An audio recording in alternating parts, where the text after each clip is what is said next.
di bawah atap yang retak.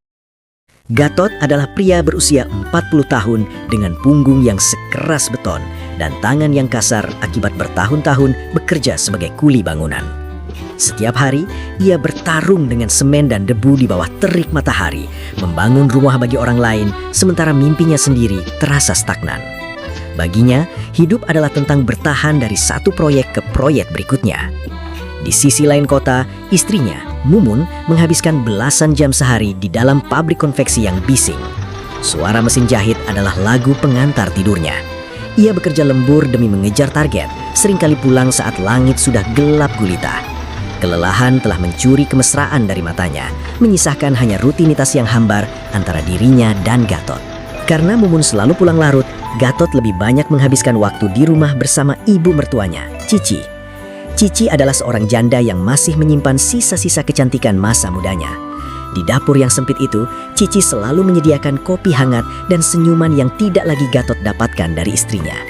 Perhatian-perhatian kecil mulai mengisi ruang kosong di hati Gatot. Keakraban itu perlahan berubah menjadi sesuatu yang berbahaya. Berawal dari obrolan panjang di ruang tamu saat hujan turun hingga sentuhan-sentuhan yang tidak sengaja namun disengaja. Di bawah atap yang sama dengan istrinya, Gatot mulai merajut rahasia bersama Cici. Mereka menemukan penghiburan satu sama lain dalam kesepian yang mereka bagi. Mumun tidak pernah curiga. Baginya, kedekatan suaminya dengan ibunya adalah bentuk bakti dan keharmonisan keluarga. Saat ia pulang dengan tubuh remuk redam, ia sering mendapati Gatot sudah tertidur. Mumun merasa bersalah karena tidak bisa menjadi istri yang sempurna, tanpa menyadari bahwa pengkhianatan sedang tumbuh subur tepat di samping tempat tidurnya. 6 bulan berlalu, dan rahasia itu menjadi terlalu besar untuk disembunyikan. Cici mulai merasakan perubahan pada tubuhnya. Gejala-gejala yang tidak bisa lagi dianggap sebagai sekedar masuk angin mulai muncul. Di kamar yang terkunci, Gatot dan Cici berbisik dalam ketakutan dan gairah yang bercampur aduk, menyadari bahwa badai akan segera datang menghantam rumah mereka. Suatu pagi yang menentukan, Mumun pulang lebih awal karena mesin di pabrik rusak. Ia menemukan sebuah alat tes kehamilan di tempat sampah kamar ibunya. Dunia seolah berhenti berputar saat ia melihat 2 garis merah. Kebenaran yang pahit terungkap ketika ia melihat tatapan bersalah yang dilemparkan ibunya, Cici, yang tidak mampu lagi berbohong. Gatot pulang dan mendapati rumahnya dalam kekacauan. Mumun berteriak, meluapkan seluruh rasa sakit dan pengkhianatan yang ia rasakan. Gatot berdiri mematung, tidak mampu membela diri. Luka yang ia goreskan terlalu dalam, menghancurkan bukan hanya pernikahan mereka, tapi juga ikatan antara seorang anak dan ibu kandungnya.